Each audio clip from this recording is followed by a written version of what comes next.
ayat la'allakum tattaqun, agar kalian sekalian menjadi orang-orang yang bertakwa.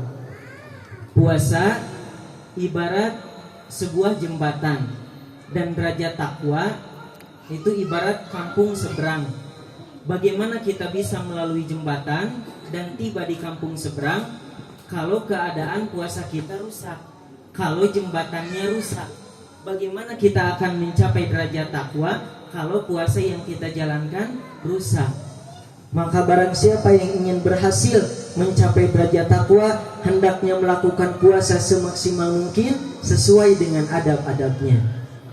Di dalam kitab Fadailul A'mal karya Muhammad Zakaria Al-Kandahlawi rahimahullah disebutkan bahwa para ulama telah mengingatkan 6 adab berpuasa. 6 adab berpuasa.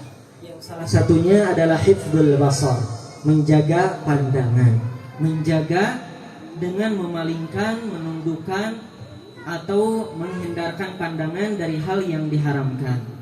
Menjaga pandangan merupakan dasar dan sarana untuk menjaga syahwat. Di dalam kitab Ighathatul Lahfan fi Masayidis Syaitan disebutkan, Ja'alallahu subhanahu al-'ayna mir'atal qalbi, fa idza ghadda al-'abdu basarahu ghadda al-qalbu syahwatahu wa iradatahu, wa idza atlaqa basarahu atlaqa al-qalbu syahwatahu. Allah subhanahu wa ta'ala telah menjadikan mata sebagai cerminan hati. Ketika seorang hamba menjaga pandangannya, maka hati akan menjaga syahwat dan hasratnya. Namun ketika seorang hamba membebaskan pandangannya, maka hati akan membebaskan syahwatnya. Dari pandanganlah awal terpicu beragam rasa. Misalnya, ketika kita melihat saudara-saudari kita korban bencana, langsung kita muncul prihatin. Dari melihat muncul perasaan. Misalnya, bapak-bapak, ibu-ibu, para santri melihat ada anak kecil, hafalannya bagus, suaranya indah, bacaan Qur'annya benar, langsung terharu ingin memiliki putra seperti itu. Atau misalnya santriwati pesantren di Batgorut melihat hilal ketika puasa, langsung pengen iftar. Soalnya hilal manis. Dari pandanganlah munculnya berbagai rasa. Bahkan kemaksiatan terkadang dipicu dari pandangan. Dari mata turun ke hati, muncul syahwat tak terkendali, setan semangat mengipasi, akhirnya maksiat pun terjadi. Begitupun dikatakan dalam sebuah syair di dalam kitab Mawsu'atur Rawa'i wa Syi'rul Arabi, kullul hawadithi mabda'uha minan nadhari wa mu'zamun nari min mustasghari sya'ri, kam nadratin fatakat fi qalbi sahibiha fatkasihami bila qausin wala watari. Semua petaka berawal dari pandangan, dan sebagian besar siksa neraka bermula dari keburukan yang kecil. Berapa banyak pandangan yang langsung merasuk ke dalam hati seseorang, sangat cepat laksana anak panah yang lepas dari busurnya. Alhamdulillah di Ribat Garut kita terjaga menjaga pandangan. Tapi ketika kita pulang, kita menginjak dunia luar, terkadang ada saja godaan. Ada teman misalnya ngajak ngabuburit, nongkrong pinggir jalan dengan alasan cuci mata. Padahal cuci mata itu dengan tadarus Al-Quran, bukan dengan melirik-lirik wanita. Dan baginda Nabi Muhammad SAW memerintahkan kita untuk memalingkan pandangan.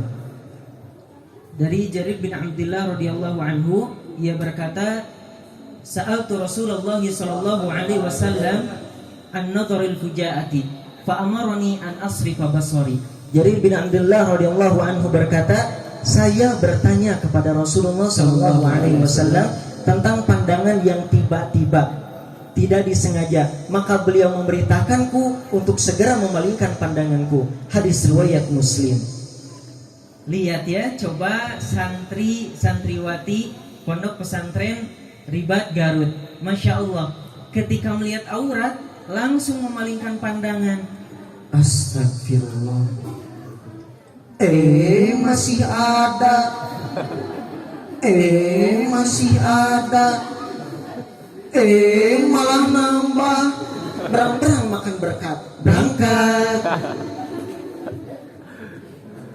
Pokoknya kita semua, terkhusus pemuda-pemuda, Jangan sampai jadi lelaki genit, kelakuan amit-amit, suka godain cewek di gang sempit, suka mandangin cewek puluhan menit, disuruh jaga pandangan sulit, disuruh istighfar amat rumit, ada gadis sendirian langsung nguntit, kalau terciduk terbirit-birit, kalau dipergoki berkelit-kelit, baru dikasih senyum sedikit, langsung nyolek-nyolek kulit.